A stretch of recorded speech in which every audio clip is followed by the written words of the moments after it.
Okay, should I open now? Yeah. All right. Hello and welcome to everybody out there in your hidey holes. If you've been also frustrated by waves of insanity washing over society, you've come to the right place, because this is FACT, the Philadelphia Association for Critical Thinking. And for 25 years, it seems like we're only needed more and more. Our group hosts regular lectures, lately people out of state while we have to Zoom. And that's on the third Saturday of the month during the school year. We'll be on for November, but not for December, and then back again in January. Among the other things that we do is we have a sizable web page seen all over the world, and we also give awards for local science fairs, which we're hoping we can do that in person again. So we encourage you to join us, send your gullible friends our way, to donate, get involved, and be part of things. Our speaker for today we've had in the past. He's definitely one of the uber skeptics out there. He has a degree in psychology from way back, but is probably best known as the editor for really the biggest skeptical magazine, Skeptical Inquirer. He's also a columnist for Discovery News and others. He's been hosted on all the major media, but usually they have a habit of his very best quotes wind up on the cutting room floor. We might hear more about that. He does co-host the podcast Monster Talk and participate in other podcasts. He's a contributor to Snopes and all kinds of other groups. And he's not only promoting skepticism and reason, but he also takes on injustices and raises awareness for the Chibok girls, trafficking, and all kinds of different ways to serve humanity. So if you're here in person, we'd all be clapping for Ben, but take it away, Ben, and thank you for joining us. And Ben, before you do, if I could say a few words about the Q&A function. The chat will be available throughout the meeting so that all of our participants can talk to each other. Currently, we have 33. That's excellent. The Q&A function is available. You can type your questions throughout the meeting. After Ben is finished, I will read the most concise questions, because that's the easiest format for Zoom meetings. So consider that when you're writing your questions. And take it away, Ben. Thank you. Very good. Thank you. Well, Eric, I appreciate the invite here. I'll just clarify, I'm no longer a co-host of Monster Talk, although I did co-found that podcast and I won a Parsec Award with it. My current podcast is called Squaring the Strange, with Pascual Romero and Celestia Ward, so people can check that out. This is one of my favorite talks. I've only given this once before, I believe. It was for Dragon Con many years ago, and it was fun to sort of dust this one off and to revisit it, and I've updated and stuff like that. Without further ado, let me see if I can see if this is fully functional and letting me share my screen. Let's see here. Dun, dun, dun, dun, dun. Let's see here. All right, let's see if this will. All right, are people seeing my slides? Yes, yes. No thumbs up? Yes. Okay, perfect then. Then there you go. So yes, this is, as many of you probably know, I've done investigations into many topics over the years, ghosts, crop circles, chupacabras, miscellaneous weirdness, and things like that. And I've done probably hundreds of TV shows at one point or another, but there's only been a few that I've sort of really done an in-depth investigation with, and this is one of them. So this is investigating the Haunted Wolf Manor. And so basically this story begins in early 2008. I got a call from a producer from the History Channel, the show titled MysteryQuest. And I had been on them, and she'd read my work, and she said, you know, I understand you're a skeptic, but you also do investigations, you're open-minded, and you bring critical thinking to it. And she says, she asked if I would be interested in being part of a show titled "The Real Amityville Horror." And the title puzzled me because, well, for one thing, it was the Amityville Horror, and I've written about it, and others have as well. It was pretty clearly a hoax. The original story written by Jay Anson, later turned into the dramatic film, fueled to some degree by people like Ed and Lorraine Warren. But so there's, I'm happy to talk about the Amityville Horror, but there's not. I was like, okay, fine. She's okay. We'll be flying you out to California. I'm like, okay, well, Amityville isn't in California. It's a different coast. That's California, and I think Amityville, if I'm not mistaken, is sort of New Jersey. And she's like, oh, we'll fix that in post. I'm like, okay, all right. So I'm talking to the producer, and she's like, well, we'd like to have you on there, prominent skeptic, blah blah blah. And so I'm talking to her. I'm like, okay, what, give me a sense of what we're looking at here. What would I be doing? And she says, well, you'll be sort of, she didn't say it, but it was the token skeptic, which is often, of course, what I am. And she said, well, you'll be having go to this haunted place, this Wolf Manor out in California. And basically you'll be there with other ghost hunters. And I said, okay, fine. But I mean, what exactly? Like, well, they're going to be going around and looking for ghosts. I said, okay, I'm willing to participate, but just so you understand, I need something to investigate. I mean, if we're with a TV, a ghost hunting crew, and they go into a dark room and the psychic says, ooh, I feel a presence over there, what am I going to say? Like, no, you don't? Or where is it? I mean, there's in a lot of these cases, the skeptic is sort of set up to fail because we're not being given any substantive evidence. And so she was really more interested in sort of say, okay, well, if you were going to, if you're going to investigate, how would you investigate? So I said, okay, well, so I gave some thought, and she didn't give him much time. So I think she called me on a Thursday, and they wanted to start taping, I think, on Monday or Tuesday. So I only had a couple days, and of course I was busy with other things. And so she was basically just wanting to know, what would I bring to the TV show? So this is what was happening. So again, this is for the show MysteryQuest. It's only, of course, one of many, many series. And the place we would be going would be a place called Wolf Manor, which is in Clovis, California. It's at 2604 Clovis Avenue. You can go there now if you're somewhere nearby. And so the first thing I asked the producer, I said, okay, well, send me information on it. And in addition to the information that she gave me, I did my own investigation, because oftentimes, of course, the TV producers, they give you the information that sort of fits their narrative, right? They go, well, here's what we discovered. I'm like, yeah, but you didn't talk to skeptics until now. So you didn't discover, these other, debunking claims and investigations. But anyway, so I began this investigation, as I do with all of them, by sort of piecing together the background, doing background research. In this case, this place, again, Wolf Manor, was built in the 1920s as a family home by an Italian immigrant named Todd Andreotti. It was turned into a sanitarium in 1942. Was then converted to a nursing home in 1992. And in 97, it was bought by a guy named Todd Wolfe. And it was renamed the Andlebury Estates. And he decided it was a fake haunted house. He said, this is old house. It's from 1920s. This would be a good fake haunted house, right? Because it's kind of spooky. It's run down. There's no electricity. There's no running water. And about a decade later, he said, no, hold on. It really is haunted. So this was an interesting little twist, right? It's like, well, this is a fake haunted house. And then after a decade, he's like, hold on. Maybe it's real.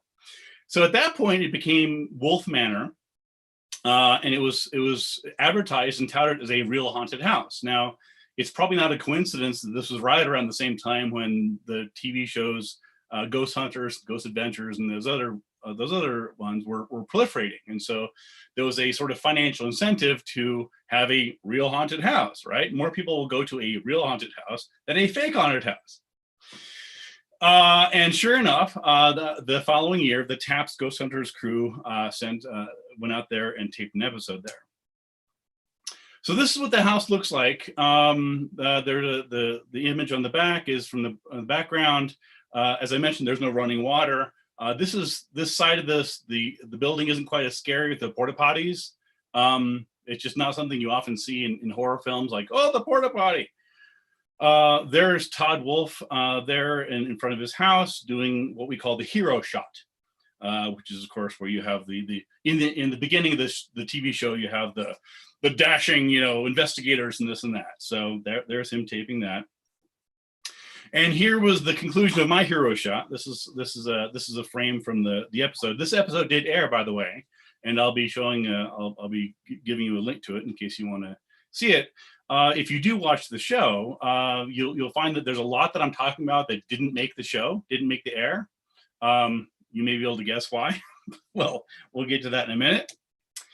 So here's the interior or some of the interior of Wolfe Manor.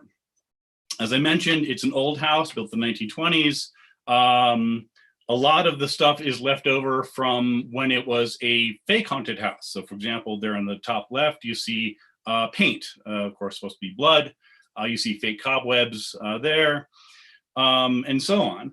But again, it is a genuinely kind of creepy-esque place just because it's old, it's dusty, it's run down, it's cold.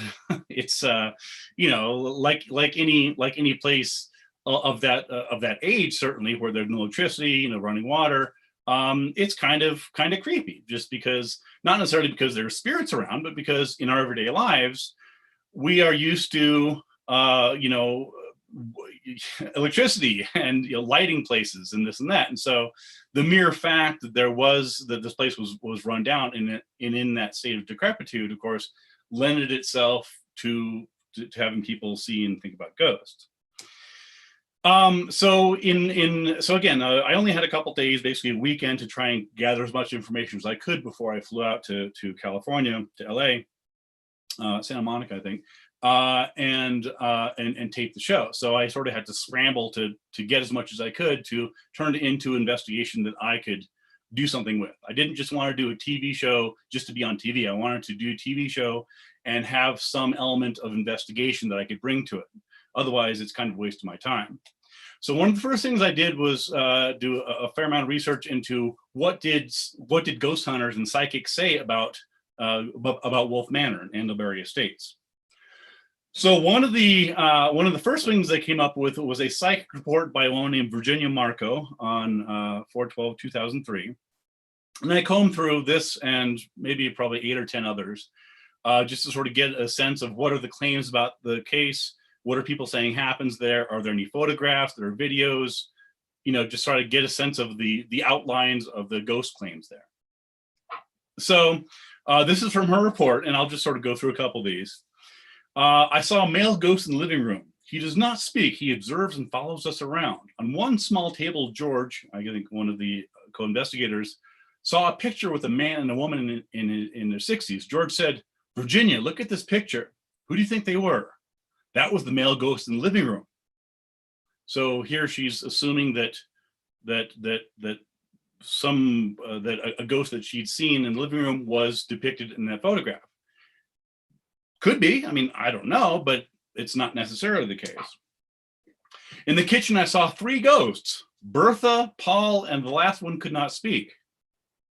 Now I'm going to pause here for a minute and see if you can think of anything odd about this. So clearly the ghosts told them their names, right? That if the last one we don't know his or her name because they couldn't speak, then that means that at some point these ghosts said, "Hey Virginia, I'm Bertha," and "Hey Virginia, this is Paul," like a radio call-in show or something. Anyway, the last male ghost looked anorexic, which a thin ghost, I don't really know what that would mean. Anyway, I saw a male ghost. He was overweight and tall. His name was William. So I guess William could speak. He was the cook, 65 years old. So he's being very forthcoming about his biography, which is always helpful. William follows us around in the house, and his male ghost is very active in haunting the place. On the second floor, I saw the ghost of an old woman named Mary. sitting in a rocking chair. This is, of course, a classic horror trope. Mary told me that she was very unhappy because the chair was not supposed to be there. In the hallway later that day, Dee, one of the other investigators, moved the chair to the next room close to the window. Jose took a photo and the body of Mary appeared at the window. She told me that now she's happy because she could see outside again. Now, again, I don't know. I wasn't there. I wasn't able to locate this photograph of Mary in the rocking chair. It's just odd to me that a ghost, which can presumably go through walls, would be upset at not being able to sit in a physical chair to look outside. I mean, depends on what you think ghost rules are, but it just seemed a little bit odd to me. I'll give you another example. So I looked into an investigation by a group called American Paranormal Investigations on March 10, 2007. And once again, we have lots and lots of anecdotes, personal stories. I was there, I saw this creeped me out, blah, blah, blah, with little or no actual evidence. And of course, as an investigator, that's what I'm looking for, evidence. I interview people all the time who have experiences. They saw this, they saw something weird, they felt something odd. And my answer is always, that's interesting. I'm not saying you're wrong or lying, I don't know, but I need something more than just you saying you saw something, you're saying you felt something, right? To do real investigation, you need to have some sort of evidence, photographs, videos, forensic evidence, something else like that. And unfortunately, in most cases, and this is what we're seeing in these investigations, they're just not offering any. So so this report says some of the recorded events happened in Mary's room, and we'll get to that in a minute. If you move her chair in a different location, she'll move it back. Now, if you'll think this actually contradicts something that the previous investigator said, if you look closely, because the previous investigator, Virginia, said that the ghost was unhappy because she couldn't move the chair to where she wanted it. This ghost investigator says, no, Mary doesn't mind if you move the chair because she'll just move the damn thing back. Like, all right. Each person on the team reported feelings of being watched. All right. Around midnight, the entire team was exhausted. The video and cameras were unable to photograph mysterious lights because of the constant battery drain, even when new batteries were placed in cameras. This was the first investigation where we had every single battery drained. We learned that new batteries also brought into the house, but not used, were also dead. This intrigued me because, of course, it is what we call a falsifiable claim, right? Unlike feelings of being watched, unlike a lot of the claims around here, they're saying batteries at this place will die mysteriously. That's exactly what they're saying. Now, we can test this, right? There's ways to scientifically test this using control groups, a bunch of batteries, and so on. So this is one of the claims I zeroed in on. 10:30 p.m. Anne was giving a dowsing rod demonstration. I'm going to let that go for now. All three present heard the metal kitchen doorknob turn once and then turn back again. Anne stopped and went to inspect the doorknob. However, upon walking to the door, there was no doorknob. Let that sink in for a minute. So they hear something that sounds like a doorknob. They go to see it and they realize there's no doorknob. Now, one possibility, and again, I wasn't there, but one possibility is that they heard something that sounded like a doorknob.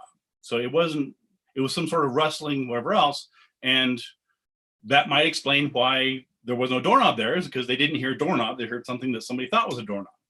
Anyway, so once again, going back to the main claims, just a quick summary. Mary the ghost opens and shuts doors. Batteries are mysteriously drained of power in the house. There was a ghost photo taken in the kitchen. I'll come to that in a minute. Hell is unleashed if Mary's room is disturbed. Now, again, testable claim. This is the sort of thing that investigators such as myself are like, all right, we can do something with that. There was also, of course, stories of EVPs or ghost voices recorded in my book, which I just happen to have right here, Investigating Ghosts. I'll just shamelessly plug this for a minute. I talk a lot about ghost investigations, and there's a whole chapter on EVP. So I'll get into that later. So I fly to LA, I meet with the producer, very nice woman there, and we're chatting outside. outside the set at Andover Estates in Wolf Manor. And she says, "Hey, good to meet you, blah, blah, blah. Nice to see you. Hope you got in the hotel okay." So she's like, "Okay, well, what do you want to do here, right? You're here now. We're going to start shooting tomorrow, or I think a bit later that night." So, she wanted to know what my role was going to be in the TV show. So she's like, "Give me some, you're a science-based investigator. How would you investigate these things?" So I'm having this discussion with her. And I'm like, "All right, well, since you asked, I mean, that's why I'm here. I've reviewed the claims. We should, one of the claims is that if we move objects in Mary's room, all hell will break loose. We can test this. This is unlike a feeling or, something seen late at night. This is something we can test." She's like, "Okay, that's good." And I said, "Furthermore, since you're asking about scientifically investigating these ghost claims, as I mentioned, we could test the unexplained battery drain with new batteries, right? The claim is that batteries at this location mysteriously drop. We can test this. Let's run over to CVS and get some batteries and see what we can do." She's like, "Oh, that's good." And then I said, "Okay, so moving on to the EVPs. Again, for those who don't know, EVP it's electronic voice phenomenon. It's basically the idea that ghosts are recorded and their voices are recorded and later played back on the audio. And I won't go into the whole discussion of EVPs. It's kind of complex, and again, I go into a lot in the book. But basically, most, if not all, of these so-called ghost voices are very ambiguous. It's a recorder says something like, "Is there a ghost here? Give us a sign." And they wait and then nothing happens. And then, they walk around and they record hours and hours and hours of this. And sooner or later they go through it carefully listening, and they'll hear a murmur or like some sort of sound. And is it somebody talking? Is it somebody in the next room? Is it a ghost? It's some ambient sound in the place. And one of the claims about EVPs is that you can tell what they're saying, right? This is how, for example, you ask a ghost, "What's your name?" and they come up with the name Bertha or Jim, or I'm 65 years old, right? So these are claims that the ghost hunters are saying that they're getting from these ghosts themselves, usually in the form of ghost voices and EVP. There's lots of problems with that. One of the problems is that again, as I mentioned, they're ambiguous. And so if you don't prompt people, if you don't say, "Listen to this EVP, don't you hear him saying, 'My name is Mary'?" It could be Mary or Mary, or take your pick. And so if you psychologically prime people, if you tell people what to listen for, then oftentimes they're like, "Yeah, I did hear that." It's the same thing with, you see faces in clouds. Like, "Oh, doesn't that one look like a dragon?" It's like, "Yeah, now that you mention it, kind of looks like a dragon." But if you just ask them, "What does that cloud look like?" they could say, "Well, it looks kind of like an elephant or maybe dragon or whatever else." And so there's lots of this priming. And so in order to test this, I thought it was pretty clever. I'm kind of sad that it didn't end up being used in the show. But I said, okay, well, if these people believe that they can reliably and accurately transcribe what ghosts are saying, then there should be agreement. So without priming, we should be able to go to a ghost hunter and say, here, listen to this sound, tell me what it says. And if that interpretation is real and valid, then they should all come up with pretty similar things. And so I had actually downloaded, I think about 8 or 10 EVPs, and I recorded the original sound, and I recorded what the ghost hunter said it was.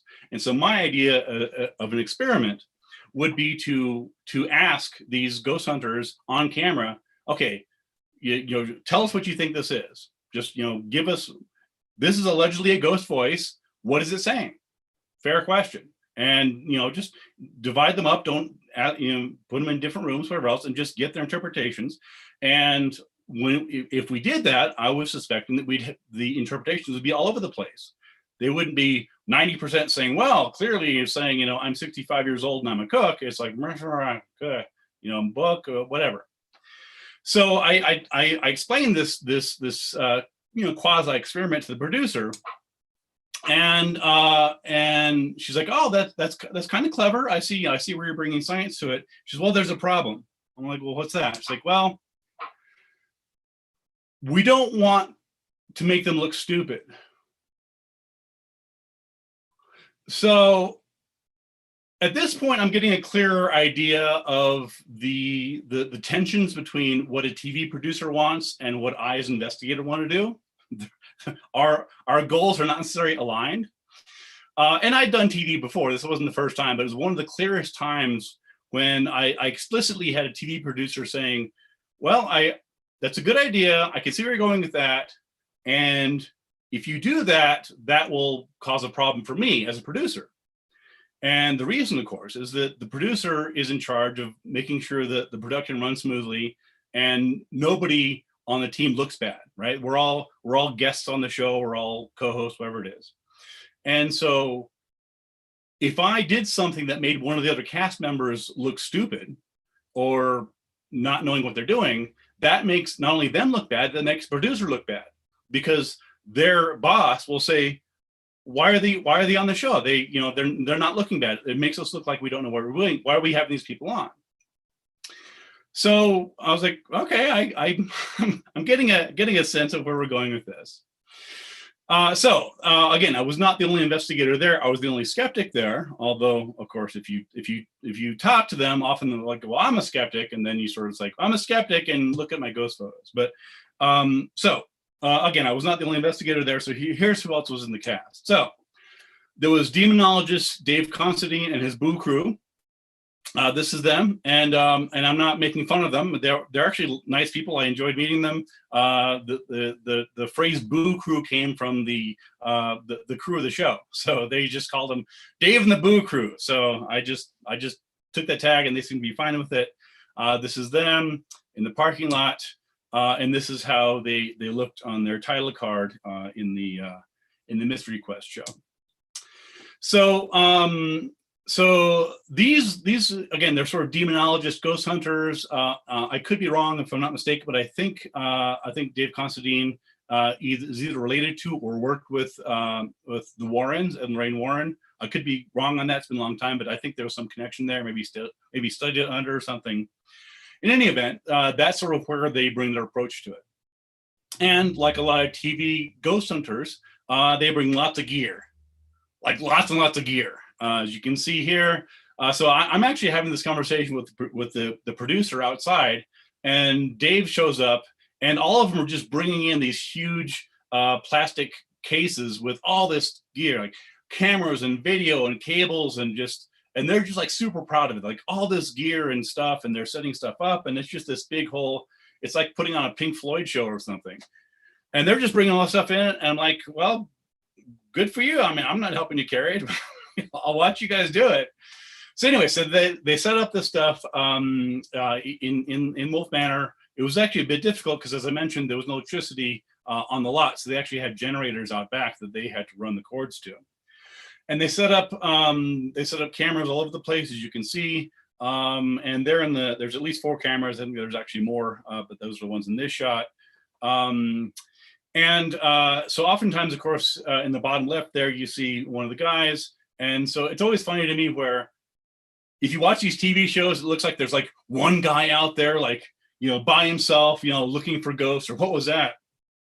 And of course, the fact is that it's not one person out there. There's like 4 or 5 cast members right behind them, getting the shot, getting the audio, getting the video. There's a PA with a bag of Jersey Mike subs for everybody when we break. I mean, so it's always funny to me, like, oh, look, I'm out in the wilderness. There's no one around. Really? Because there's 4 people right behind you who are recording everything and stopping every few minutes to make sure the audio is right, and stopping for airplanes and audio problems. Anyway, it's just kind of amusing. So the other people on this crew were a woman named Mel, who's a psychic medium, and a guy named Andy, who's a scientist developer of ghost walkie-talkies. Now, I didn't choose this photo of Mel salaciously. She's an animal rights activist, which is great. I'm for animal rights, this and that. This just happened to be the only photo that I could find of her. And she's protesting tigers and circuses. That's cool. Andy is a more interesting character, and we'll get to him in a minute. But he invented what he believes is the ghost walkie-talkie, And the second part of the show, the second half of the show, is where there was allegedly some ghost activities. We'll get to that in a minute. And again, here's a shot from the TV show that depict Mel and Andy. So, investigation day one. So Mel and Andy, who are sort of the cute odd couple, they seem to be channeling a drunken ghost with a TV crew in tow. Again, she's a psychic medium, and he is a scientist-y ghost investigator. And so he had these devices, and she's sort of bringing the yin and the yang, the male science and the female intuition type model. But they seem to be getting along well together. They seem to be good friends. I thought they were a couple. Anyway, but there was a lot of her sort of saying, "Oh, I'm feeling something," and he'd go over there and say, "Oh, let me check my gadget." They were apparently hearing spirit voices, and so at one point, actually a couple points, but one particular time, the crew would often, of course, tape at night because, well, I guess it's more dramatic, right? Because it's dark, right? Like TV shows don't tape during the daytime, not because ghosts don't appear during the daytime, because they absolutely do. But of course, it's more dramatic for TV if you can do it at night. So most of the shooting we did at night. And so on this, again, this happened a couple of times. The one particular time, I wasn't in the shot, so my scenes were already filmed, and so I was kind of in the way. And so the producer's like, "Well, you can go back to the hotel if you want or wander around." They didn't really care as long as I wasn't interrupting their filming of the other cast members. So I couldn't really be like right in front of them, like looking at everything they could do. I had to stand back behind everybody, behind the audio guys and the crew and everywhere else, to sort of glean what I could from what was going on. And what I saw was Mel would sort of wave her arms and meditate and channel the spirits, and she would say she's hearing voices and this and that, and he would sort of join in. And here's a shot from the final cut that shows the two of them doing that. This is Andy's ghost walkie-talkie of some sort. There's a couple voice recorders there as well. It lights up, which is an important part of any ghost device. If it lights up and beeps, all the better. It makes for dramatic television. Frankly, I think all ghost devices should light up whether they do anything or not, just because why the hell not? So that was Mel and Andy. So meanwhile, the Boo crew prayed and walked around and did provocations. So provocations are when ghost hunters are trying to get a ghost to interact with them, but the ghost is not interacting, either because they don't exist or they're just being petulant or whatever. And so the idea is that you can provoke ghosts to do something. You can if you just piss them off, if you just annoy them enough, they will make themselves known. So they would walk around and did provocations. They were yelling at walls. They were tossing holy water around, had a couple rosaries, things like that. And they didn't find anything until they pulled out the big guns. The forward-looking infrared device, or FLIR. This is, of course, a staple of ghost hunting TV shows back then and also today, because it's dramatic. It looks like you're finding ghosts in some cases, or just registering differences in heat, which would be another explanation. So they break out the big guns because they're not having any success, and that's when they found this. Now, I'll give you a couple seconds to look at that and just understand the significance of what they found. It was maybe a vortex portal to another dimension. This is one of the theories that was floated about. I'm thinking this is pretty cool if true. This is neat that in human history, this is the first time that anybody has actually found a vortex portal to another dimension. This is kind of cool. I'd like to be in on it. Or another possibility, and I'm just throwing this out there, could be a warm spot on a wall. Now, these are, of course, very different things. But it's all interpretation, right? So that part of the wall was about 7 or 8 degrees warmer than the surrounding area, which appeared to be true. I mean, it didn't look like the device was malfunctioning. It looked, you know, I didn't doubt that. But in any event, it was a bit odd because, as I mentioned, all the power was shut off to the house. And so the reasonable question would be, okay, well, why is this one spot on the wall warmer than another spot? There's many possible mundane explanations for that, but it's a fair question. So I began looking around and trying to say, okay, well, you know, what's in the area here, right? What could it possibly be? So I went over a couple different possible explanations. One was a beehive behind the wall, because bees can generate heat. Again, this wasn't 50 degrees; it was 7 or 8 degrees. So it's possible that with enough bees behind a wall, that there could be generating a small amount of heat that would register on the FLIR. Maybe a bird's nest, squirrels or other varmints. Again, this is a rundown house. It's, you know, animals get in there. Woodchucks, rats, birds. I mean, who knows? It could have been external power, electricity, or heat duct, or again, maybe a vortex portal to another dimension full of angels, demons, and ghosts. They're all kind of possible, I guess. So I did a little more digging, and I looked on the other side of the wall, which I don't recall anybody else actually doing, but I'm like, well, this is interesting. Let's go through that door. Like, oh, look at that. So when I did, I found a bunch of dead bees. That doesn't prove that that's what it was. I just found it interesting that there just happened to be a beehive in the wall, apparently near where they found that. Anyway, so the next day, again, we're going back to all this is taking the course. This happened, I think we're at that location, I think 2 or 3 nights. And so following the discussion with the producer, I'm like, okay, well, how do we test this? Like, well, let's disturb Mary's room, right? Because as has been said, if you disturb her room, all hell breaks loose. I'm like, all right then. So on the left-hand side is a photograph of Mary's room as I found it, and on the right-hand side is what I did to it afterwards. So I moved a couple things around. I moved the chair.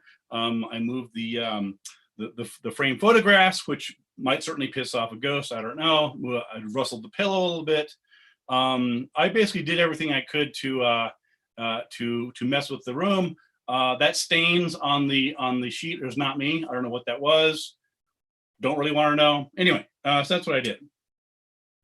So the second experiment, I tested the ghost batteries, right? Because that's one of the things that's said to have happened. So I went out with a production assistant and I said, hey, run me over. I didn't have my car, of course. So they have PAs who are out there getting people lunch and waters and running errands and stuff. And said, hey, run me over to CVS. And I bought a bunch of ghost batteries. And they're fresh batteries. I tested them. I sealed them, and I signed my name on them to prevent any tampering in Ziploc bags. And I placed them at different places around the area just to sort of see, is this true? Right? Is it true that these things these batteries will go? The third experiment involved examining a ghost photograph. Now, this is one of the main ghost photos that was offered as evidence of ghost at Wolf Manor. And this is I asked for a higher quality image. This is like 15th generation, like color photocopy. I mean, this is not what investigators want. Investigators want original documentation. I'm like, I don't know what this is. Where's the original photograph? Like, oh, we don't have it. You know, we lost it. It's in somebody's house. I'm like, all right, well, see, this is all I had to go with. So this allegedly is a spirit of a ghost. Make of that what you will. And this is actually fairly common. I've seen lots and lots and lots of ghost images that are like this. Other ghost investigators, such as Kenny Biddle, for example, Jim Underdown, and others. If you do enough ghost investigations, you see lots of these. These are sort of a dime a dozen. And so the question is, so I asked him, I said, what do you think it is? Like, well, I think it's is a woman in a dress? Is it a young boy carrying wood? Because apparently there used to be the burner down there. Is it some hunky guy with wood? Is it, I don't know what it could be, pretty much anything there. So there really wasn't much that I could bring to it other than just for trying to, sort of lay these things out. So here's a sort of a summary of the investigation results. So there was Mel and Andy's seance, which resulted in mysterious low murmurs or voices. So again, going back to when Mel and Andy were doing their seance thing, there would occasionally be some murmurs, like just, sort of low, obviously certainly sounded human-like, but anyway, there were some sort of odd voices that seemed to emerge from their little area there, but nothing particularly dramatic. Demon Dave and the Boo Crew found interdimensional vortex, or a spot on the wall where there may have been bees. Take your pick. We did a couple experiments. There was the Disturbing Mary's room. There was no sign of hell breaking loose, not even a heck or damn, not even a mild oath. Just sort of everything was exactly the same. So apparently I didn't disturb it enough, or Mary isn't there. The ghost-proof batteries, my other experiment, I tested. Testing revealed that all the batteries, both inside and outside Wolf Manor, because I had to have a control, maintain a full charge. So that doesn't prove that everybody claiming that's ever happened are wrong. It just means that in this particular case, I tested this and I could find no difference between the two batteries. As for the kitchen ghost photograph, it's probably an image, in a dark image in poor quality, probably a result of pareidolia. And so here I am investigating the ghost photo, and here I am explaining to the crew what it probably is. Now, everything that I've told you, everything I've spent the past half hour telling you about, none of it made the air. None of it. Zero. If you look in the final show, nothing I've mentioned so far, my investigations, my experiments, my pointing things out, none of it was in the final cut. However, in terms of what the ghost is, my best guess is Odie from Garfield. I could be wrong. I don't think Odie was ever alive as a fictional character, so probably not a ghost. I don't. Anyway, that was my best guess in terms of a silhouette, or it could just be a pareidolia image of a shadow, because who the hell knows what it is.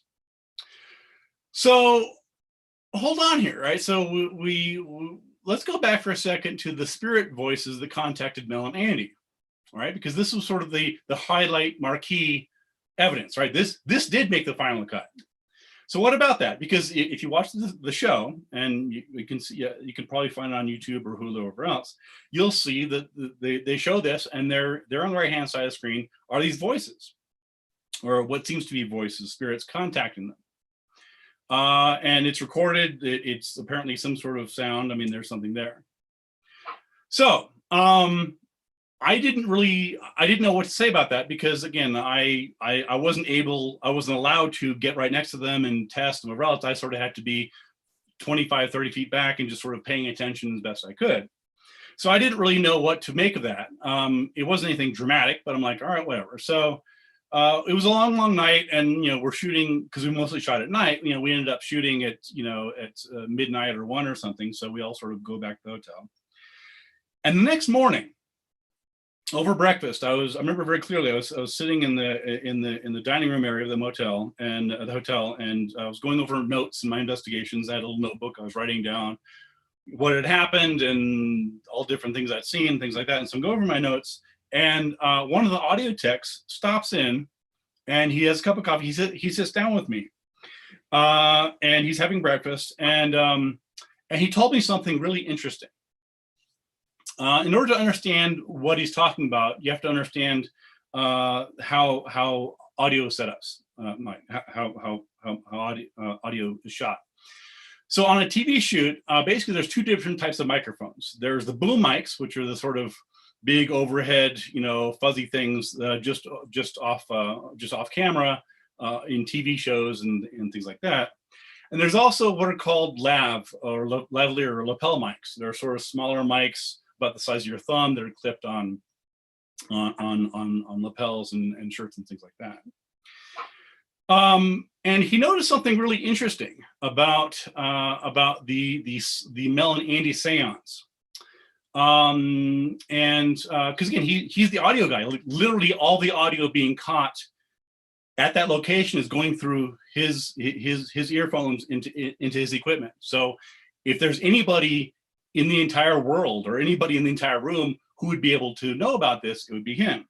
He noticed something very unusual and interesting, which was that the ghost voices only came from one source. That was Andy. So think about this for a minute, right? That means that when Mel and Andy are sitting together and they're being filmed, of course, by a crew behind them, and these murmurs, these ghostly voices appear, they didn't appear in the other room.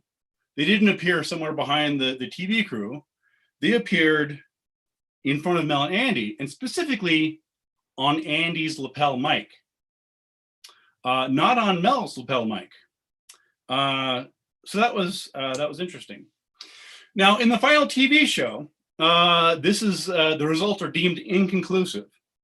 So the EVP was like, we don't know. It's inconclusive. It's mysterious. Whatever else. So that was how the show treated that. So there was no evidence of anything strange or bizarre at Wolf Manor, except, of course, for the other investigators. So I'm now going to turn to part 2 of the show.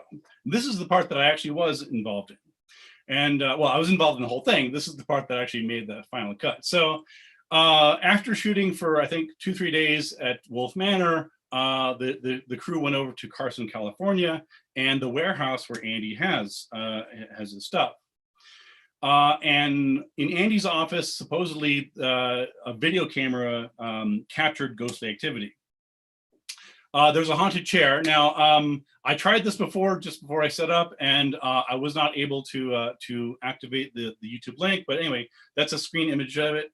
If someone wants to type that in, or they can go to it later, you can see I think it's 7 or 10 seconds of a chair. It's not that dramatic. Basically, that chair swivels about 90 degrees or 45 degrees. So anyway, there's that. There was allegedly this haunted chair that twisted.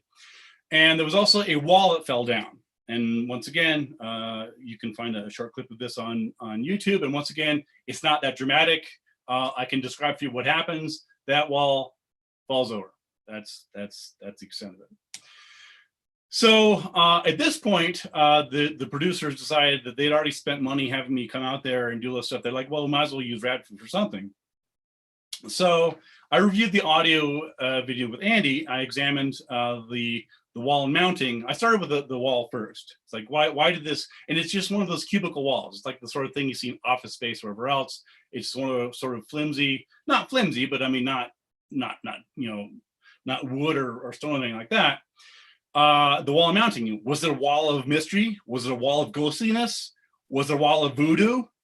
Something weird's going on. I don't know. Those are my best guesses. So I'm like, well, let's see if we can figure this out. So I did investigations and I examined that's the wall that fell right down, fell there, and I'm looking at it, and I'm looking at along with Andy, and of course most of this is on camera. I'm examining the wall that fell over, sometimes by myself, sometimes with the producers, and it didn't seem to be anchored very well. I noticed the screws were not in there very tightly. It didn't seem like much of a mystery to me. This is a shot that ended up being used in the show of me looking at the place where the wall had come out. I noticed something else slightly odd, which was that the casters were at different levels, so it was actually off kilter on its axis. So I concluded it wasn't a ghost or a hoax, but something even more insidious: material fatigue. Because sooner or later, materials fail. screws come out, nails come out. Sooner or later, something happens. And what probably happened was that, keep in mind, this is a warehouse. There's trucks coming all, it's literally a warehouse. There's big trucks coming, going, not only outside the warehouse, but in the parking lot all the time. And so one of the possible explanations was that it just so happened that that's when the wall finally fell over. It wasn't anchored well, it was off kilter, and maybe a rumbling of a truck nearby. And there's actually a train track, actually, now that I remember, about a quarter mile away. So there's lots of vibrations in this industrial area. So again, the screws are very shallow, the drywall was loose, the partition wall didn't sit flush with the wall, and again, it was unstable on all the axes because the casters were uneven. So my best guess, again, I wasn't there, I'm being shown a grainy video from, I think, a year or two earlier. There wasn't much to go on. More interesting was the haunted chair. So I'm like, all right, well, give me something. I'm here now. I'm trying to investigate these things. Give me something to investigate. So this is what they had for me, because they didn't really want to hear about what I had to say about the things that were going on at Wolf Manor. So I carefully reviewed the footage about a dozen times. This is a screenshot from the show that made the air. So I examined the conditions surrounding the chair. I recreated the chair's positions. So there on the left-hand side is a screenshot of the chair, and I figured out exactly how far it moved around, and I measured the chair and the rate and the rate and angle of the movement. I was trying to figure, okay, well, did this swivel around suddenly? Did it very slowly go? Just how quickly did it go? And there's a couple photographs that I took before movement and after movement, so you could see about how far it went on. I then conducted a field experiment. And again, this, you can see a little clip of this in the final show, where I'm suggesting that perhaps somebody could have been just off camera, because you can tell from the shot here, there's the area that the camera is seeing this chair moving is not that wide, so it would be fairly easy for somebody to go off camera and tie, for example, a piece of fishing line or even a string, and slightly move the chair. And so I was pretty sure that whatever moved the chair was different than whatever had moved whatever had toppled over the partition, because they happened at different times. Also, the chair movement was very distinctive. The screw failure in the wall was pretty mundane. The chair movement was pretty dramatic. I mean, this was clearly something going on. So my best explanation was probably that somebody, I don't know who, I wasn't there, but I'm guessing that my best guess is that, I'm not pointing any fingers, I'm just saying, I said, if you're asking my investigative hypothesis, my conclusion is that this is probably faked. Either one of his employees or someone's playing a prank, I don't know. So I then go on camera and say, well, I don't know. I'm just, my best guess is that somebody might have hoaxed this. Anyway, then of course there was a second ghost stakeout. I'll spare you the details, but it was complete with the Mel and Andy Ghost Ventriloquism Hour and the Demon Dave and his Boo Crew Scare Themselves Shitless comedy review. That was just going on there. So in all, I investigated about a dozen paranormal and ghostly claims about 2 supposedly haunted locations. I was looking for evil. I was looking for demons and spirits and just malicious embodiments of Satan and evil. I didn't see anything like that. I did find people who sincerely believe that ghosts and demons are behind every door. People who apparently fake ghost evidence, and insight into the conflicting motives of ghost TV shows. And so, for example, in the first instance, like, when I talked to Dave, I found him and his crew to be sincere, well-meaning people. I wasn't making fun of them. I mean, we were sort of jibing each other about, competing skeptics and stuff like that. But they were very sincere. They came off to me as being genuinely concerned, for example, about my safety. and they wanted to pray for me in case I encountered evil spirits and things like that. And so it was interesting because that was a very different worldview than I'm used to. When I go into a ghost investigation, I don't assume that there's anything that's waiting behind trees to come out or jump out at me. But the worldview that they had, and they're not the only ones, but just the sort of demonological ghost hunter worldview is, and you also see this oftentimes in TV shows, and in some ways it's damaging. I and my colleagues have often found people who are genuinely afraid of what's going on in their house. They believe that there's some evil spirit in their house. And when I ask them, why do you think that? Were you harmed? Well, no, but I saw a TV show and they're always talking about, Zach Baggins being possessed by some evil spirit or whatever else. And they take these as being real and legitimate. And they say, oh my God, I saw this on TV, maybe it's happening here. And so in some ways, some of these TV shows, not this one in particular, but many of these that really emphasize the sort of demonological aspect of ghost hunting can genuinely be damaging to people. And I've seen that firsthand. And again, the other takeaway was the conflicting motives of the ghost TV shows. Again, I'd done TV before, I've done lots of it since then, but it was really interesting to sort of have this crystallized into one TV shoot and this experience. The whole thing I think was 4 or 5 days. And at one point I pulled the producer aside and I said, before we left for the second location, I said, I think there's some fraud going on here. And I said, look, this is your TV show. This is not my show. I'm not trying to ruin your show. You got a show to put on. I get that.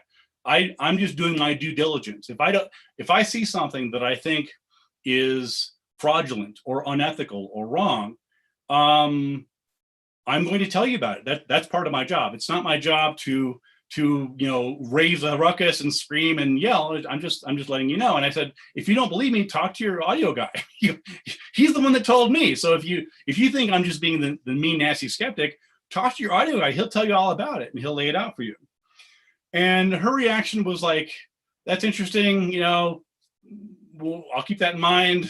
See you tomorrow, which is fine. So anyway, it was interesting. So if people are interested, again, you can find this episode. It's season 1, episode 10, Return to the Amityville Horror, and you can check it out there. And you will see again, sort of probably 3 or 4 minutes of me and a lot of stuff that I did that, of course, didn't make it to air.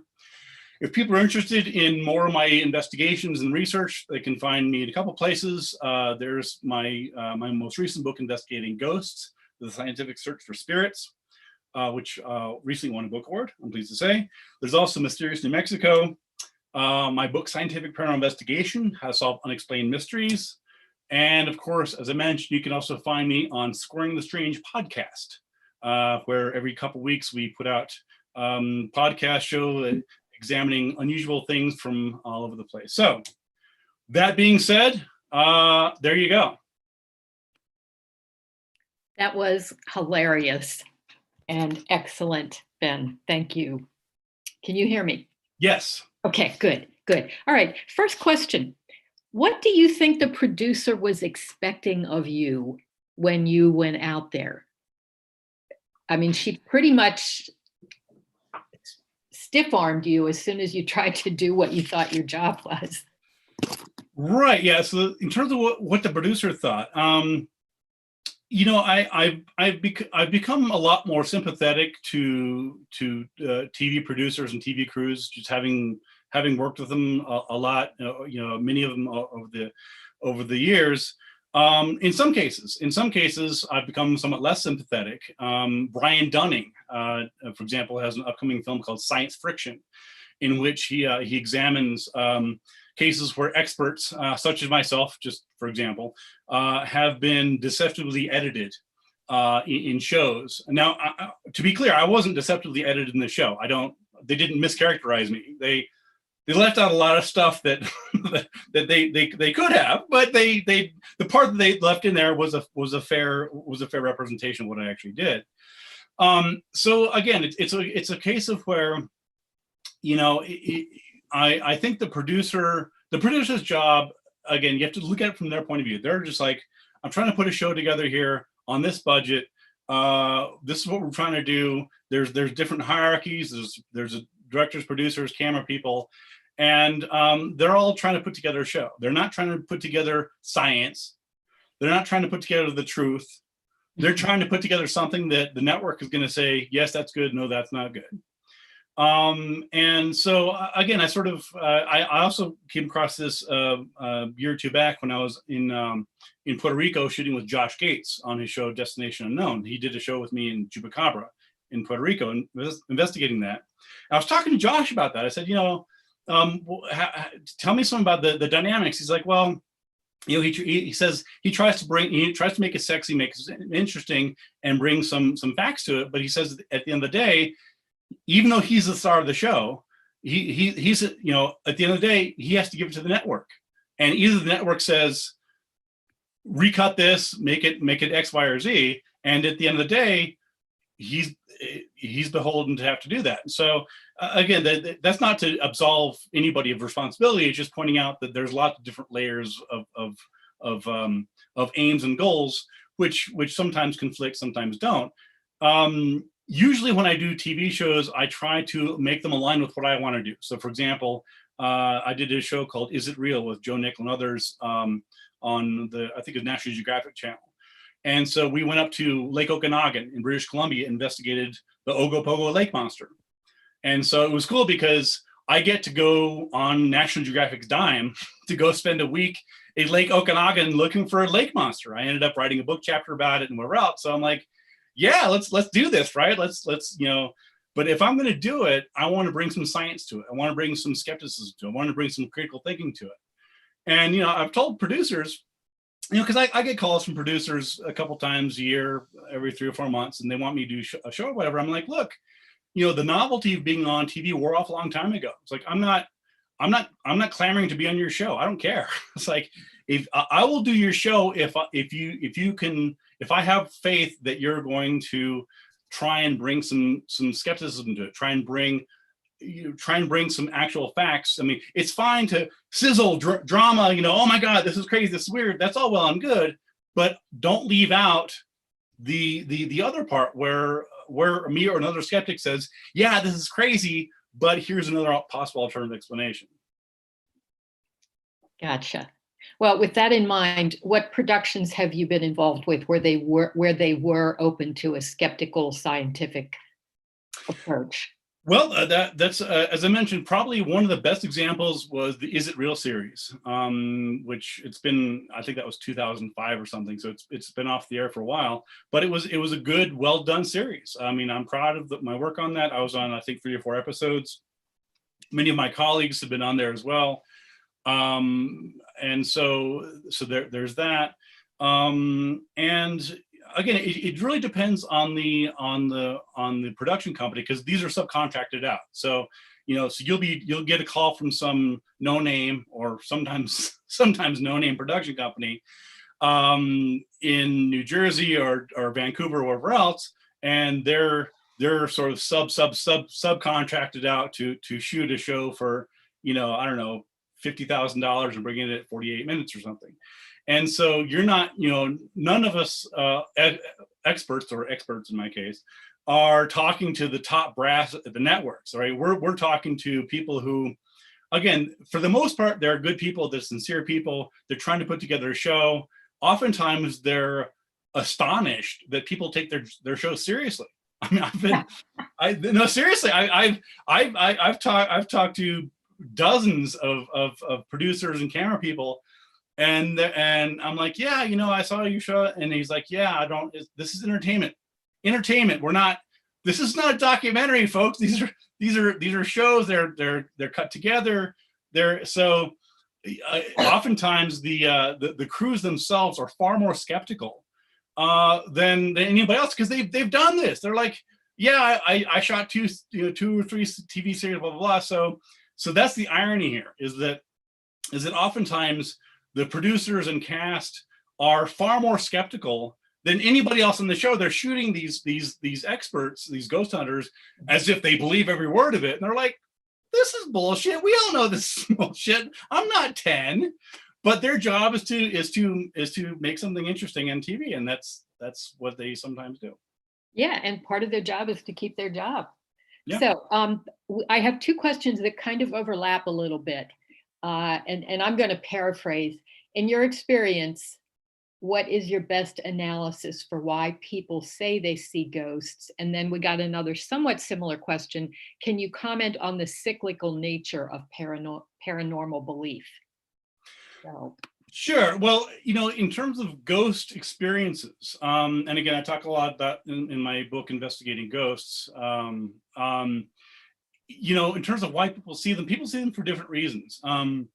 It's important to recognize that when you look at the phenomenology of ghosts, that is, when you look at what people are experiencing when they put the label of ghost on that, it's not these dramatic things you see on TV and in film. It's not these ghosts, it's not these scary ghost hunting things like this.